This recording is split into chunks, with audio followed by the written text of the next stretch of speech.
Hey everybody, welcome inside the Chronicle studios. I'm Ryan Hoerger alongside Amrith Ramkumar, and we're here to get you set up for tonight's Duke-Florida State matchup at 7 p.m. In Tallahassee, Florida. And Amrith, before we do that, let's just take a quick look back at Saturday's performance. A big game for the Blue Devils in their first home game against the top 10 opponent this season. They took down Notre Dame 90-60. Yeah, definitely, Ryan. As you mentioned, great performance from Duke. It really all started early on. Notre Dame went up 6-0 on a pair of three-pointers, but from there it was all Duke. 43-7 run, fueled by great defense from Quinn Cook, and really good traps on pick-and-roll situations. And the offense just exploded from there, with Justice Winslow leading the way, attacking in the paint. Matt Jones hit three huge first-half triples, had a career-high 15 first-half points. And then in the second half, it was the Joel Okafor show. So great performance from Duke. Now the test is whether or not they can keep the momentum going Monday night.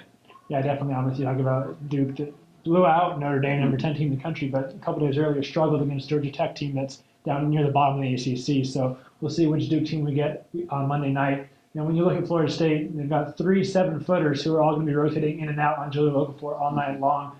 Those guys aren't the biggest offensive threats for the Seminoles, but they really crash the offensive glass really hard. And they're going to be long bodies for him to deal with. Yeah, definitely, Ryan. And once they crack the offensive glass, if Duke's not careful with its box out, they can kick it out to really good shooters. Xavier Rathan-Mays is their leading scorer since Aaron Thomas left the team early with an injury. And then they've also got Devin Booker and Monte Brandon, guys that can attack off the bounce and do something that Duke has really struggled with this season, really attack those guards. Quinn Cook and Tyus Jones have struggled at times to keep opponents in front of them. So with a short turnaround, it'll be really interesting to see whether or not Duke is as amped up to play as they were Saturday. Yeah, you mentioned that rebounding for a second, Amrith.